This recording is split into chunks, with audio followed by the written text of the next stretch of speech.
지난 주일에는 우리가 이 모세의 부모의 믿음에 대해서 우리 살펴봤죠. 모세의 부모는 모세가 태어났을 때 그 아이가 아름다움을 보고 왕의 명령을 두려워하지 않고 석 달 동안 숨겨서 키웠다라는 그런 내용이었는데, 그것이 아이의 어떤 외모를 말하는 것이 아니라 하는 것을 보았어요.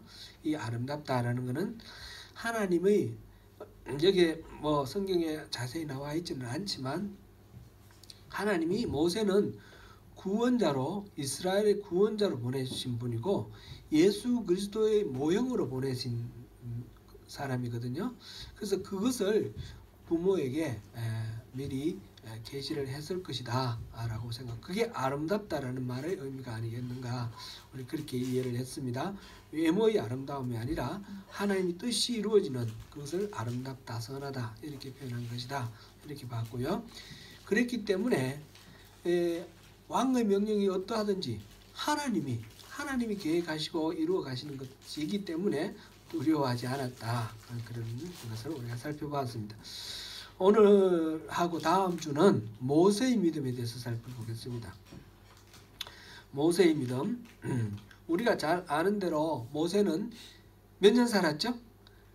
120년을 살았습니다. 120년을 살았는데 40세까지 1기, 그 다음에 80세까지 2기, 80세부터 마지막 120세까지가 3기, 그래서 3기의 삶을 삽니다. 40세까지는 이 이집트의 왕궁에서 왕자로서 사는 삶이었고, 그 다음에 40세부터 80세까지는 미디안 광야로 쫓겨가서 양치는 목동으로 살았던 그런 삶이었고, 그 다음에 80세 이후 120세까지는 이스라엘의 영도자로, 이 구원의 영도자로 다시 이집트로 들어가서 이스라엘 백성들, 노예 생활하고 있는 이스라엘 백성들을 끌고 하나님이 인도하시는 대로 이렇게 탈출해서 애굽에서 탈출해서 광야를 거쳐서 가나안 땅 들어가기 바로 직전까지 그렇게 백성을 이끌어간 그런 일생이었습니다. 오늘 우리가 읽은 본문 히브리서 11장 24절에서 26절은 모세가 장성하였을 때 그랬는데, 이거는 사도행전 그 7장의 스데반의 설교에 보면 40세가 되었을 때 이렇게 표현되어 있어요. 우리가 3기로 이렇게 나눠서 이렇게 이야기하는 근거가 거기서 나왔는데, 바로 그때 제1기가 끝날 때 이 왕궁에서 이 왕자로서 사는 삶의 40년 그 세월이 지나가고 난 뒤에 그때 이제 있었던 이야기입니다. 있었던 일에 대한 기록입니다. 오늘 본문에서 히브리서 기자는 모세는 장성하여 바로의 공주의 아들이라 칭함을 받기를 거절하고 라고 기록하고 있습니다. 이 기록의 내용에 대해서는 우리가 잘 알고 있습니다. 출애굽기 2장에 따르면 앞서 우리가 본 그 다음부터 이어서 석 달을 숨겨서 모세의 부모가 모세를 숨겨서 기른 후에 석 달이 되었을 때 갈대 상자를 가지고 그 안에 역청을 바르고 또 나무 진을 바르고 해서 물이 새지 않게 해서 아기를 담아서 나일강 가에 있는 갈대 숲에 우리가 내다 놓습니다. 그랬을 때 목욕하러 나온 바로의 공주, 바로의 딸 공주가 그 아기를 보고 발견을 하고 히브리인의 아들인 줄 알아채죠. 알아채고 그리고는 유모를 구하고 그 아이를 젖을 뗄 때까지 기르게 하고 나중에 양자로 삼아서 이 공주의 아들로 그렇게 데리고 갑니다. 모세는 그 바로의 딸 공주의 아들로 장성하였습니다. 그때 40살이 되었을 때 한번 자기 형제들, 이 모세는 히브리인이라는 자각을 갖고 있습니다. 자기 형제인 히브리인들이 사는 곳을 이렇게 가봤는데 어떤 애굽 사람이 부당하게 히브리 사람을 때리는 것을 보고 격분하여 그 자리에서 그 애굽 사람을 때려서 죽였습니다. 그리고 아무도 안 볼 때라서 얼른 이렇게 땅속에 묻었는데, 그리고 이튿날 그곳에 다시 가보니까 이제는 히브리 사람들끼리 싸우고 있습니다. 그래서 왜 같은 동족끼리 싸우냐? 그러면서 때린 사람에게 너 잘못했으니까 사과하라 이런 식으로 화해를 시키려고 그랬더니 너 어제 애굽 사람 때려 죽인 것처럼 우리도 때려 죽이려고 그러냐? 우리가 언제 널 재판관으로 삼았냐? 이런 식으로 이제 시비를 거는 거죠. 그러고 보니까 어제 애굽 사람을 죽인 것이 몰래 아무도 없을 때 죽인 줄 알았는데 사람들이 본 거예요. 이미 탄로났어. 그래서 이 소식이 바로에까지 들려서 바로가 이 모세를 죽이려고 하고 잡으려고 하니까 모세가 미디안 광야로 도망을 갔습니다. 그곳에서 40년 동안 양치기를 하면서 살게 됩니다. 좀 곁길로 빠지는 이야기 같은데 또 내용을 이해하는 데 도움이 될 수도 있을 것 같아서 잠깐 소개를 드립니다. 이 출애굽기에 기록된 사건을 이게 이제 실제로 이집트 역사하고 이렇게 비춰봤을 때 어떻게 연결이 되는가, 성경 공부하시는 분, 성경사학자들이 많이 연구를 합니다. 연구를 해보니까 크게 이제 두 가지 썰이 있습니다. 하나는 모세의 출애굽이 BC 15세기 설, 15세기에 있었다라는 설이 있고 또 BC 12세기 설이 있어요. 그런데 이집트에서 노예 생활한 기간이 400년 정도 되고 그 다음에 나중에 사사기 시대가 한 400년 정도 된다 하는 성경에 나오는 이 기록을 그대로 반영을 했을 때는 BC 15세기가 맞습니다. 그 기준은 솔로몬 왕이 성전을 건축한 그게 연대가 나오기 때문에 그것을 거꾸로 역산을 해서 이렇게 해보니까 BC 15세기가 맞더라라는 거죠. 그리고 대체적으로 그래서 성경학자들 중에는 아직까지도 그것 가지고 이제 논쟁이 있기도 하는데 그 근거는 12세기를 주장하는 근거는 왕의 이름이 갑자기 이름이 생각이 안 나요. 람세스 성과 성을 샀잖아요. 그런데 그 람세스라는 이름이 나오니까 아마 그 12세기 아니겠는가 그렇게 생각하는데 다른 여러 가지 여건으로 봤을 때는 15세기가 맞는 것 같습니다. 그래서 우리는 성경에 나오는 그 연대를 그대로 받아들여서 BC 15세기에 있었던 일로 그렇게 우리가 알고 있으면 되겠습니다. 이 당시 이집트는 제18왕조입니다. 이집트는 BC 3000년으로부터 시작해서 31왕조가 있었습니다. 그럼 평균으로 한 몇 년 정도 되나요? 한 왕조에? 한 100년 정도 되죠. 우리 조선 왕조가 500년이라 그러고 고려도 한 500년 되죠. 신라는 청년이라고 그러고 천년이라고 그러고 그런데 중국 보면 굉장히 짧아요. 명나라도 한 250년, 청나라도 한 250년, 그 앞에도 그렇죠. 평균 한 100년 이러면 좀 짧은 편이에요. 왕조가 빨리 바뀌었다는 그런 뜻이 되고 근데 이 18왕조는 300년 정도 됩니다. 18왕조에 있던 왕 중에 바로 중에 유명한 왕조가 있는데 왕이 있는데 투탕카멘 왕 들어보셨어요? 거기서 완두콩 씨앗이 발견돼 가지고 심었더니 싹을 틔웠다 그런 얘기가 나오죠. 이 투탕카멘 왕도 바로 이 18왕조의 왕 중에 한 명입니다. 이 18왕조는 BC 1570년에 아흐모세 1세라는 사람이 세웠는데 모세가 태어날 때는 왕 세 번째 왕입니다. 투트모세, 모세라는 이름이 많이 나와요. 투트모세 1세가 왕이었고 공주가 등장할 때 공주가 그때 있었습니다. 공주가 하트셉투트 공주라는 이 공주가 있었는데 이 투트모세 1세가 죽으면서 그 아들 투트모세 2세가 왕이 되는데 투트모세 2세는 이 하트셉투트 공주의 동생입니다. 배다른 동생입니다. 동생인데 그래 결혼을 해가지고 그 사이에는 아기가 안 태어났어요. 아기가 안 태어났고 여기 나왔네요, 그죠? 그 다음에 이 남편 투트모세 2세가 죽은 뒤에 그게 BC 1504년인데 그때 이제 투트모세 3세가 왕이 됐어요. 그런데 그 아기는 너무 어린 아이예요. 이 두 사람 사이에 난 아이가 아니고 후궁에게서 난 아기인데 너무 어려서 이 하트셉투트가 자기가 섭정을 했어요. 우리나라도 보면 섭정 있잖아요. 이렇게 발을 가려놓고 수렴첨정하고 이런 게 있죠. 그렇게 섭정을 했는데 5년쯤 섭정하다가 그냥 왕이 되어버렸어요. 하트셉투트가 이 공주가 왕이 되었습니다. 왕이 되어서 한 20년 정도 다스리다가 나중에 이제 죽었는데 모세가 궁정에서 탈출한 연도가 BC 1485년이에요. 1525년에 태어났다 그랬지 않습니까? 그래서 40년 후니까 1485년이고 그 다음에 2년 후에 1483년에 이 하트셉투트가 사망을 했습니다.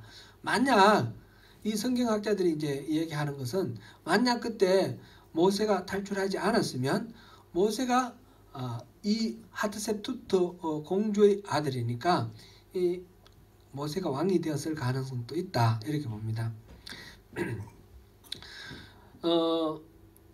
다시 성경으로 돌아가겠습니다. 우리가 출애굽기에서 읽은 모세 이야기에서는 모세가 애굽 궁전을 떠나게 된 동기가 어떤 계획된 어떤 행동에 따라서 이렇게 벌어진 일이 아니고 우발적인 사건에 의해서 갑작스럽게 벌어진 일처럼 그렇게 보입니다. 우연히 어떤 히브리 사람이 맞는 것을 보고 때려서 그 애굽인을 죽이게 됨으로써 살인자가 되어서 그냥 할 수 없이 도망가게 되어서 미디안 광야로 도망간 사람, 그렇게 우리가 이해를 하는데 오늘 히브리서 기자는 그것을 믿음으로 공주의 아들로 칭함받기를 거절하고 이렇게 기록하고 있습니다. 우발적인 사건이 아니라 모세가 스스로 믿음으로 이 공주의 아들로서 살아가는 이집트의 궁정 생활을 거절을 하고 포기를 하고 그리고 그런 일이 벌어졌다 이렇게 이해를 하는 것이죠. 이걸 어떻게 이해해야 할까요? 모세가 히브리인을 괴롭히는 애굽인을 죽인 일이 스스로 공주의 아들로서의 삶을 포기하기로 결단하고 난 뒤에 한 행동일까요? 아니면 우연히 벌어진 이 살인사건 때문에 마지못해 도망간 상황일까요? 마지못해 도망간 상황이라면 믿음으로 거절하고 라는 말이 이렇게 나오는 것은 어떤 뜻일까요? 이 좀 우리가 질문을 가질 수 있지 않겠습니까? 여러분 생각은 어떠세요? 우연히 벌어진 일 이후에 이런 일이 있었을까요? 아니면 그 살인사건이 일어나기 전에 이 사람은 결심을 한 게 문제였을까요? 이 부분을 이해하기 위해 도움이 되는 말씀으로 사도행전 7장 23절에서 25절을 한번 보겠습니다. 같이 읽어봅니다. 나이가 40이 되매 그 형제 이스라엘 자손을 돌볼 생각이 나더니 한 사람이 원통한 일 당함을 보고 보호하여 압제받는 자를 위하여 원수를 갚아 애굽 사람을 쳐 죽이니라. 그는 그의 형제들이 하나님께서 자기의 손을 통하여 구원해 주시는 것을 깨달으리라고 생각하였으나 그들이 깨닫지 못하였더라. 이 말씀은 스테판 집사가 마지막으로 돌에 맞아 죽기 전에 한 그 설교 내용입니다. 여기서 스테판 집사는 모세가 23절에서 보듯이 이스라엘 자손을 돌볼 생각을 하고 있었고 25절에서처럼 하나님께서 자기의 손을 통해서 구원해 주시는 어떤 것을 다른 사람들이 알 것이라고 그렇게 스스로도 알고 있었고 다른 사람도 그렇게 알 것이라고 생각을 하고 있었다는 것입니다.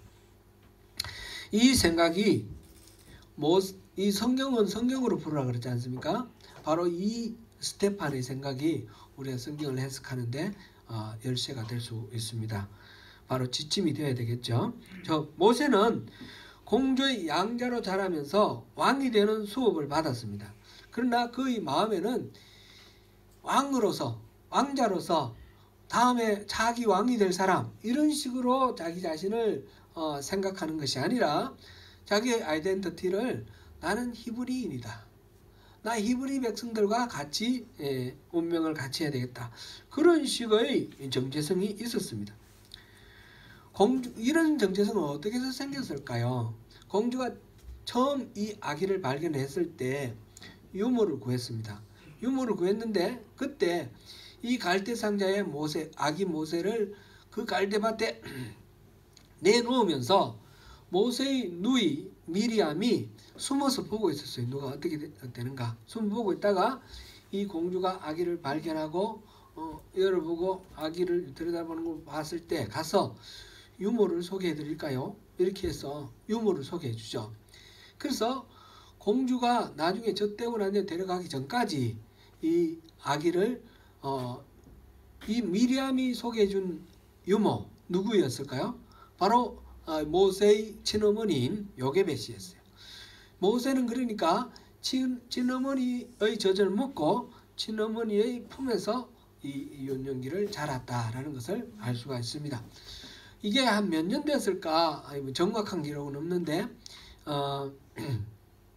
이 성경학자들이 이제 대체로 고대 시대에 이 아기들 키우는 육아하는 걸 볼 때 한 6년 동안 데리고 있다가 7살 될 때 젖을 때였다고 그래요. 이건 사무엘의 경우 한나가 아들을 바치겠다 했을 때 그때도 6년을 데리고 있다가 7살 될 때 이렇게 엘리 제사장에게 데려줬다. 그렇게 할 때 젖을 떼는 게 요즘 우리 젖을 떼는 건 한 돌 반 여러 가지 젖을 떼지만 옛날에는 6돌 이 정도 됐을 때 뗀다라는 거죠. 그때까지 이 아기를 데리고 키웠으니까 엄마가 어린 아이에게 하나님에 대해서 가르쳤고 이 히브리인의 민족에 대해서 가르쳤다는 거죠. 그러면서 이 아기가 어리지만 그것을 알게 되었고 하나님을 섬겨야 되고 나는 히브리인이라는 정체성 그것을 갖게 되었다는 것. 그것을 우리가 짐작할 수 있습니다. 물론 이렇게 자라다가 보면 잊어버리고 궁경에서 자라면 다 잊어버리고 살 수도 있죠. 그러다 나중에 커서 어릴 때 그 배웠던 것이 다시 생각나고 그 기억이 다시 살아나면서 자기 정체성을 확인하게 되는 그런 일들이 요즘도 보면 어디 입양되어 간 아이들 이런 경우에 그런 사례들이 많이 목격이 됩니다. 아마 모세도 그렇게 했을 것으로 생각되고요. 그러므로 우리 아이들 어릴 때에 받는 어떤 신앙 교육 굉장히 중요하다 하는 것을 우리가 이해해야 되겠습니다. 말도 못 알아듣는 것 같은 우리 시온이도 예배하면서 이렇게 하는 게 다 모르는 사이에 잠재적으로 다 들어가요. 시온은 또 얼마나 믿음이 좋습니까? 좀 실례지만 그 댁에서 믿음 제일 좋은 사람이 시온이라고 그러는데 그렇죠? 예. 이런 어린아이 때 그냥 철 모르는 상황에서 왔다 갔다 하면서 신앙생활 한 것이 자라면서 이게 힘이 됩니다. 그러면서 그게 하나님이 택한 백성들을 이끄시는 하나님의 은혜니까 우리 어린아이 때 애들 크면 스스로 분별을 할 때 그때 신앙생활을 하게 하지 어릴 때는 신앙생활 교육하면 안 된다 이렇게 말하는 사람도 있는데 그래가지고는 늦습니다. 안 됩니다. 어릴 때부터 신앙생활 잘 훈련하고 또 하나님의 은혜를 잘 이렇게 경험하도록 도와야 되겠습니다. 모세의 이야기는 이스라엘 민족의 영웅 이야기가 아니고 하나님의 구원 이야기다 라고 그렇게 말씀을 드렸죠. 그런 측면에서 우리가 생각할 때 오늘 본문은 중요한 구원의 원리를 발견할 수 있습니다. 구원을 얻는 믿음에는 포기가 있고 선택, 포용이 있습니다. 즉 회심을 하려면 어떤 것으로부터 벗어나는 거기서부터 나오는 그런 과정이 필요하고 또 어떤 상태로 들어가는 과정이 필요한 것입니다. 죄를 깨끗하게 하기 위해서는 먼저 회개하고 돌이켜야 되는 것입니다. 사도행전 3장 19절을 우리 같이 읽어보겠습니다. 시작. 그러므로 너희가 회개하고 돌이켜 너희 죄업 시험을 받으라. 이같이 하면 새롭게 되는 날이 주 앞으로부터 이를 것이요. 그리고 우리 예배당 뒤에 우리 플래카드를 걸어놨는데 마태복음 16장 24절 말씀입니다. 같이 한번 봉독해 보겠습니다. 시작. 이에 예수께서 제자들에게 이르시되 누구든지 나를 따라오려거든 자기를 부인하고 자기 십자가를 지고 나를 따를 것이니라. 아멘. 자기를 부인하고 주님을 따르는 삶이 구원받는 자의 삶입니다. 예수님을 따르던 우리가 모든 것을 버리고 주를 쫓나이다 라고 하는 이 예수님의 제자들 말, 마태복음 19장 27절 말씀을 또 우리가 참고할 수 있습니다. 그들은 고기 잡던 배도 버리고 거물도 버리고 또 가족들도 버리고 그리고 예수를 따라왔습니다. 모세의 경우에도 하나님의 그 부르심, 하나님의 사람으로 하나님이 이 세상을 구원하실 그 계획, 이스라엘을 구원하실 그 계획을 이루기 위해서는 버려야 될 것이 있었습니다. 그것은 왕의 자리, 꼭 왕의 자리가 아니다 할지라도 왕자의 자리, 그것을 포기해야 됩니다. 사람들마다 이 포기하고 떠나야 하는 것은 각각 다르지만 저마다에게 다 떠날 것이 있다라는 사실을 우리가 유념해야 되겠습니다. 그것은 오늘 본문에서 모세는 잠시 죄악의 낙을 누리는 것을 버려야 된다, 떠나야 된다 이렇게 표현했습니다. 왕궁에 사는 것 자체가 그러면 죄악의 낙을 누리는 것이다 이렇게 표현했으니까 그것이 악인가요? 성경에 보면 하나님이 기뻐하시는 사람 중에서 다윗 왕과 같은 왕도 있습니다. 에스더 같은 왕비도 있고요. 그럼 왕궁에 있는 것 자체가 악이라고 말할 수는 없겠죠. 또 요셉이나 또 다니엘처럼 왕의 최측근 아주 고급 신하가 되어서 궁정을 중심으로 살아가는 그런 사람도 있습니다. 분명히 공적으로 높은 지에 있으면 권한과 영향력도 큽니다. 그러므로 우리에게 하나님의 은혜로 세상에서 높은 지위를 얻게 된다든지 또 부를 얻게 된다든지 할 때 그것을 다 거부해야 되는 것은 아닙니다. 그것을 바르게 누리는 그런 하나님의 지혜를 우리가 필요로 할 뿐입니다. 다만 우리가 주의할 거, 우리 자기의 만족을 위해서 그것을 쓰면 안 된다는 것이죠. 잠언 16장 19절 말씀 같이 보겠습니다. 겸손한 자와 함께하며 마음을 낮추는 것이 교만한 자와 함께하여 탈취물을 나누는 것보다 나으니라. 말씀을 기억하면서 늘 깨어있는 영성으로 겸손하게 살아야 합니다. 하나님이 주신 것은 부나 권력이나 다 하나님의 목적을 위해서 우리에게 위탁해 놓으신 하나님의 자원입니다. 하나님이 우리에게 세상을 섬기는데 선용하라고 우리에게 주신 그런 것입니다. 그러므로 우리는 어디까지나 하나님의 그 목적에 맞게 그 일을 쓸 수 있도록 맡아서 보관하고 활용하는 청직이다. 우리는 청직이다 라는 사실을 잘 기억해야 할 것입니다. 그러나 하나님의 뜻이 그 권력이나 부와 맞지 않다라고 깨달아지면 그 부와 권력은 우리가 즉시 미련을 버리고 거기서 떠나야 합니다. 모세는 그런 부와 권력, 그 세상을 버렸습니다. 왕의 자리를 버렸으며 명예와 권력을 버렸습니다. 그가 야망을 품었으면 당시 애굽은 전 세계 최강의 그런 강국이고 문화 수준으로 최고에 도달되어 있는 그런 나라인데 거기에서 최고 권력자로서 무한한 풍부와 만족을 누릴 수 있었을 것입니다. 모세는 그 모든 것을 잠시 죄악의 낙을 누리는 것이다 이렇게 표현을 했습니다. 잠시 죄악의 낙을 누리는 것을 포기하는 그런 모세의 선택입니다. 그리고 모세가 취한 것은 무엇입니까? 하나님의 백성과 함께 고난을 받는 것입니다. 그것을 더 좋아했다. 그렇습니다.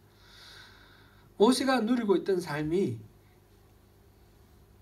이 하나님의 백성과 함께 고난을 받는 것과 비교를 했을 때 죄악의 삶이다. 이렇게 모세는 자각하고 있습니다. 앞서 말씀드린 대로 단지 궁중에 산다든지 또는 고관이 된다든지 하는 것이 죄악이 되는 것은 아닙니다. 요셉은 이집트의 최고 총리가 되었지만 죄인이 아니라 오히려 이스라엘의 구원자가 되었습니다. 이집트뿐만 아니라 이스라엘의 구원자까지도 되었습니다. 그러면 그 기준은 어디에 있습니까? 어떨 때는 죄가 되고 어떨 때는 구원자가 됩니까? 죄는 하나님의 뜻에 맞느냐 맞서는 것이 죄입니다. 하나님 뜻에 맞지 않고 하나님 뜻을 거역하고 하나님의 자리에 자기가 앉는 것이 바로 죄입니다. 우리 부르심의 삶 성경 공부할 때에 죄라고 규정하는 그런 성경의 말씀이 3개가 있다 하는 걸 써봤죠. 그 중에 첫 번째 거 우리가 한번 기억해 보겠습니다. 첫 번째 요한일서 3장 4절이었는데 같이 읽어봅니다. 시작. 죄를 짓는 자마다 불법을 행하나니 죄는 불법이라. 영어 성경에 보니까 sin is lawlessness 그랬습니다. 여기서 불법이라는 말은 정확한 번역은 아니고 무법이다 이렇게 말해야지 더 정확한 말이겠죠. lawlessness 법이 없는 것 그것이 지금 여기서 말하는 말입니다. 죄가 없다는 말은 법이 없다.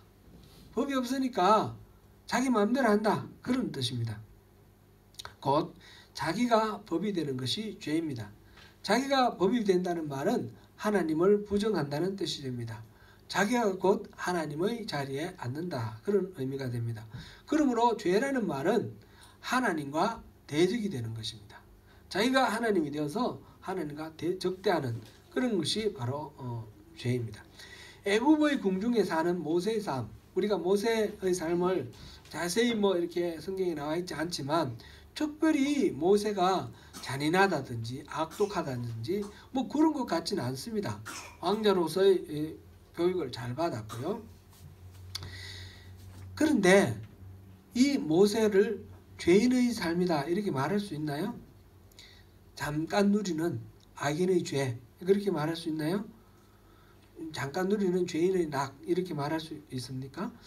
왜 그렇게 표현을 했을까요? 이집트가 개인적으로 모세는 어떤지 잘 모르겠는데 이집트가 지금 하나님의 백성 히브리인을 압제하고 있지 않습니까? 하나님의 백성 이 히브리인을 탄압하는 것은 바로 하나님과 적대하는 것입니다. 그러니까 모세가 아무리 착하게 살더라도 이집트의 왕정에 왕족으로 살아가는 그 동안은 이 히브리인과의 적대 상황에 놓여 있는 것이고 그러면 바로 이 죄의 자리에 있는 것입니다. 전에 그런 말씀 한번 드렸죠. 해적선에 타고 있는 주방장은 아무리 착해도 해적인 거예요. 그죠? 나가서 남은 물건 빼앗거나 사람을 죽이거나 이런 거 하지 않고 음식 맛있게 만들어가지고 해적들께만 공급해 주는 게 아니라 포로로 잡혀온 사람들 그런 사람들에게도 맛있는 거 해주고 또 약되는 그런 음식도 해주고 막 이렇게 하는 아주 착한 해적선에 주방장이 있다고 한번 상상해 보십시오. 그래도 이 사람은 해적인 거예요. 기껏하면 착한 해적 정도 되겠죠. 근본적으로는 해적이라는 것은 불변의 사실입니다. 모세는 바로 그 이집트 왕궁에서 사는 그 삶이 잠시 누리는 그 죄인의 낙이다 이렇게 판단을 했고 그것보다는 지금 핍박받고 있는 히브리인의 삶 속에 내가 동참해서 히브리인처럼 이 고난을 받는 것이 더 낫다 이렇게 선택을 합니다. 모세는 이 세상을 가치롭지 않게 보았습니다. 24절에서 보니까 공주의 아들로 칭함받는 것을 싫어했다고 했습니다. 곧 세상의 존귀함, 왕자의 지위를 가치롭지 않은 것으로 보았습니다. 25절에서는 이 그 왕궁에서 누리는 그 모든 권력과 부귀 이런 것들을 잠시 죄악의 낙을 누리는 것 이렇게 표현을 했습니다. 세상의 즐거움을 죄악의 낙이다 이렇게 말했습니다. 26절에서는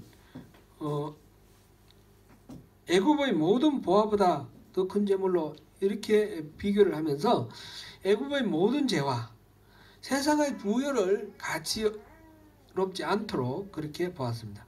그런 것들을 거절을 하였고 다른 것을 더 좋아했습니다. 그것이 뭡니까? 왕자로서의 그 자리를 거부하는 것. 그러니까 이 핍박받는 노예 히브리인이 되는 겁니다. 그리고 그 하나님의 백성과 함께 고난을 받는 것. 그리고 26절에는 그리스도를 위하여 받는 수모 이렇게 표현을 했습니다. 이렇게 세상 사람들이 다 좋게 보는 권력과 명예와 그 부귀 영화 이런 것들을 다 거부를 하고 오히려 고난과 핍박받는 그리고 수치를 당하는 그런 것들을 오히려 더 좋게 여기고 그것을 당연하게 받아들입니다. 26절에서 그리스도를 위하여 받는 수모를 애굽의 모든 보화보다 더 큰 재물로 여겼다 이랬는데 이 부분에 대해서는 우리 잠깐 한번 살펴보고 가야 되겠습니다. 모세가 왕궁을 떠나 하나님의 백성 히브리인으로 살기로 결단한 것을 그리스도를 위하여 수모를 당하는 거다 이렇게 표현을 했는데 그리스도께서는 우리가 아는 대로 모세로부터 시작해서 한 1500년 뒤에 이 땅에 오셨어요. 그런데 어떻게 그리스도의 수모라고 표현을 했을까요? 우리 지난번에 우리 아브라함 때에 우리 살펴봤습니다. 아브라함도 그리스도를 보기를 기대하다가 보고 기뻐했다 그런 말씀이 있었어요. 요한복음 8장 56절 한번 보겠습니다. 같이 읽어봅니다. 시작. 너희 조상 아브라함은 나이 때 볼 것을 즐거워하다가 보고 기뻐하였느니라. 아브라함 때도 그리스도 예수는 계셨고 그 이전에도 계셨습니다. 어느 때까지입니까? 요한복음 1장 보니까 태초에 하나님이 계셨는데 하나님과 함께 말씀이 계셨어요. 말씀이 계셨는데 그 말씀이 육신을 입고 오신 분이 예수 그리스도라 그랬어요. 그러니까 태초 창세 이전에 우주 만물이 만들어지기 이전에 그때부터 하나님과 함께 그리스도가 계셨다는 겁니다. 그래서 그 그리스도의 그 계획으로 하나님께서 이 세상을 만드시고 교회를 만드실 때 이 교회와 함께 또한 그리스도가 함께 계셨습니다. 그리스도가 동정녀에게 나시기 전부터 계셨는데 고린도전서 10장 4절에 보면 출애굽 백성들이 광야에서 마셨던 그 물을 낸 반석이 있죠. 그 반석을 그리스도다 이렇게 말하고 있습니다. 지금 히브리서 기자는 25절에서 말하는 하나님의 백성 이 말은 26절에서 말하는 그리스도라는 말과 연결이 되어 있는데 하나님의 백성은 다른 말로 표현하면 뭐가 되죠? 교회가 됩니다. 그죠? 교회의 머리는 누구죠? 그리스도입니다. 그죠? 하나님 백성과 그리스도는 같이 연결이 되어 있습니다. 하나님의 백성이 당하는 고난은 곧 교회의 머리이신 그리스도가 당하는 수모가 되는 것입니다. 지금 히브리서 기자는 그런 측면에서 애굽의 보화는 잠깐 죄의 낙을 누리는 것이다 이렇게 보는 것이며 모두 무가치한 것으로 봅니다. 반면에 하나님의 백성과 함께 고난을 당하는 것은 그리스도의 수모에 동참하는 것이기 때문에 그것이 큰 재물이 된다 이렇게 보는 것입니다. 모세는 왜 하나님의 백성과 함께 고난받는 것과 그리스도의 수모를 받는 것을 동일하게 더 좋아하고 큰 재물로 여겼을까요? 왜 그리스도의 수모를 받는 것, 하나님의 백성과 함께 고난받는 것 이것이 더 큰 재물이 되고 더 좋게 여겨졌을까요? 그것은 바로 오늘 26절 끝에 보니까 하나님의 상주심을 믿었기 때문이다. 바랐기 때문이다. 그랬습니다. 만약 모세가 하나님이 주시는 영원한 상급에 대한 마음이 꽂혀있지 않았더라면 애굽 궁전의 종기와 안위를 쉽게 포기할 수는 없었을 것입니다. 그것과 비교를 해보니까 이게 너무너무 좋으니까 이건 쉽게 버릴 수가 있는 거죠. 그 하나님의 상주심, 하나님 지금 당장은 이스라엘 백성의 고난이고 지금 당장은 그리스도의 순환이지만 이것이 바로 하나님의 상주심, 하나님이 말할 수 없는 그런 복으로 우리에게 주시는 상이죠. 믿음이 무엇이라 했습니까? 히브리서 11장 1절 보시겠습니다. 믿음은 바라는 것들의 실상이요 보이지 않는 것들의 증거다. 이때 바라는 것들의 실상이라는 것은 우리의 욕망이 아니라고 그랬죠. 하나님 주시는 약속, 그 약속이 이루어질 소망, 그 바라는 것들의 실상이다. 그렇게 우리가 보았습니다. 그것을 믿는 것이 믿음이고 그것이 바로 히브리서 11장 6절에서 말하는 바입니다. 같이 한번 보시겠습니다. 믿음이 없이는 하나님을 기쁘시게 하지 못하나니 하나님께 나아가는 자는 반드시 그가 계신 것과 또한 그가 자기를 찾는 자들에게 상 주시는 이심을 믿어야 할지니라. 아멘. 제가 어떤 분하고 얘기를 나누는데 예수를 믿고 우리 교회 다니고 이 신앙생활하는 목적이 뭐냐 그런 이야기가 나와서 그분이 잘 알았어요. 그거는 영생 아니냐. 그러면서 본인은 영생이 싫대요. 자기는 오래 살고 이런 거 싫다는 거예요. 하나님 이렇게 예배하고 이런 게 싫다는 거예요. 천국의 삶이. 여기에는 어떤 오해가 있는 것 같아요? 어떤 분이 그렇게 얘기해요. 요한계시록 3장, 4장 보면 천상의 예배 장면이 나오는데 12장로가 이렇게 톡 둘러서 있고 천사가 그룹 천사가 찬양을 하고 이러는데 이 장로들이 막 찬양하다가 이 금면류관을 벗어서 하늘로 던지고 하나님을 이렇게 찬양을 하거든요. 그걸 생각하면 천국 가가 맨날 저러고 있으면 허리도 아프고 막 얼마나 힘들까 막 그렇게 얘기하는 사람이 있어요. 어떻게 생각하세요, 여러분? 천국이 그래 길게 있으면 또 맨날 찬양해도 지겨울 것 같고 안 그렇습니까?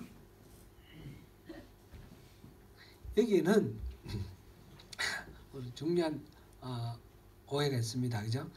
이거를 그냥 영생이라는 것을 영원히 사는 거, 길게 사는 거로 생각하니까 길게 천년만년이 아니라 억년 천년이 아니라 무한대니까 그동안에 맨날 찬양해도 나중에 처음에는 좀 좋다가 나중에 심심해질 거고 지겨워질 것 같고 뭘 해도 그럴 것 같아요. 이 시간이 너무 기니까. 근데 영생이라는 말은 그 시간이 무진장 긴 것을 얘기하는 게 아닙니다. 하나님이 이 우주 만물을 만드실 때 이 시작될 때 그때 시간과 공간이 시작됐어요. 그리고 정말 마지막에 있다는 거예요. 그러면 우리가 영생을 얻는다는 것은 이 시간을 만드신 하나님이 시간을 매듭을 짓는다는 얘기예요. 시간을 초월한다는 얘기입니다. 시간을 초월해서 하나님과 하나가 되는 그런 상황, 그거를 영생이라고 표현을 했습니다. 시간을 측정할 수 없을 그런 상황이니까, 그죠? 영생. 그래서 하나님과 온전히 하나가 되어 있으니까 지금 우리가 죄인이니까 하나님 뵙는 것도 복잡하기도 하고 어렵기도 하고 한데 하나님과 완전히 하나가 돼서 우리 모든 죄를 예수님께서 해결해 주셨으니까 우리가 예수님이 다시 오실 때는 우리 죄의 문제가 완전히 해결되어서 우리 칭의의 과정, 성화의 과정 거쳐서 영화의 과정, 글로리피케이션의 과정까지 도달합니다. 그런 상태에서 하나님과 온전히 하나가 된 그런 상태는 뭐라고 얘기할 수 없는 완벽한 그런 충만함, 완전함, 거기에 우리가 도달되어 있는 거죠. 그런 것이기 때문에 시간이 길어서 지루해지고 이런 건 없습니다. 모세가 40이 되었을 때 그 하나님이 상 주심을 바랐다 그랬는데, 하나님이 상 주시는 게 볼펜 한 자루, 뭐 노트 하나, 뭐 이런 걸 주는 걸 바랐으면 별로 뭐 좋은 것 같지는 않습니다. 그런 게 아니라 이 완벽한 하나님과의 하나님 안에 들어가서 누리는 하나님 영광에 참여하는, 하나님 영광 안에 들어가는 그 상을 우리가 누리게 된다. 그러니까 지금 현재 약간의 고난과 약간의 힘듦 이런 것들이 상대가 안 되는 거죠. 비교할 수 없는 그런 어마어마한 그런 영광의 자리로 우리를 하나님이 불러주신다는 것입니다. 비록 겉으로 드러나는 현상은 이 모세가 40대였을 때 히브리인을 괴롭히는 한 사람을 죽이게 되는 충동적인 돌발적인 그런 사건을 위해서 우연히 공정의 삶을 청산하고 광야로 쫓겨가는 그런 도망자 신세가 되는 것으로 보이지만은 그 일의 내면에는 바로 히브리인으로서의 정체성을 자각하고 하나님을 알게 되었고 하나님과 함께하는 것이 어떤 것인지 아는 이 모세의 믿음이 그 안에 있었다는 것입니다. 그래서 이 히브리서 기자는 믿음으로라고 표현을 하고 있습니다. 물론 이것이 처음에는 어떤 혈기를 드러내는 것으로 인해서 그 사람을 죽이고 이런 식으로 실패를 하지만 이 모세가 하나님을 아는 그 진리대로 따라가는 삶이 바로 이집트에서 노예 생활하고 있는 애굽 사람 전체를 출애굽시켜내고 구원하는 것을 통해서 예수님께서 온 인류를 이 죄악의 이 세상 속에서 건져내시는 그 삶을 이렇게 모형으로 보여주는 그런 삶을 살았습니다. 사랑하는 성도 여러분, 모세의 믿음은 하나님의 약속, 영원한 세계를 선택하는 그런 믿음입니다. 모세처럼 눈에 보이는 존귀와 낙과 부요가 아니라 눈에 보이지 않지만 하나님이 보증하시는 영원한 생명의 부요함을 붙드시고 소망 중에 성취하시는 가운데 승리하시는 저와 여러분이 되시기를 축원합니다.